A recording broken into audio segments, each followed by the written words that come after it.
You can't make this stuff up.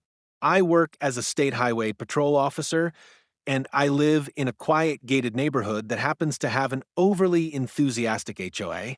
I've dealt with power-hungry folks before, but this time it was straight out of a comedy sketch. Last weekend, I was driving home after a night shift. I was still in uniform but off duty, and my patrol car was parked in my driveway because I was heading out again later. As I approached the gate, two guys in matching navy polo shirts stepped in front of my car, holding up little flashlights like traffic wands. One even had a toy-looking badge clipped to his belt.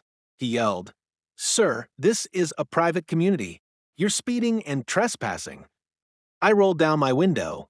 "Officer Daniels, Highway Patrol," I said, showing my real badge. "I live here." The shorter guy squinted and said, "That badge looks fake. Step out of the vehicle." I almost laughed. "You're pulling over a state trooper in his own neighborhood?" He replied, "HOA security has jurisdiction here." I radioed my dispatcher, still keeping a straight face. "Dispatch, this is Daniels.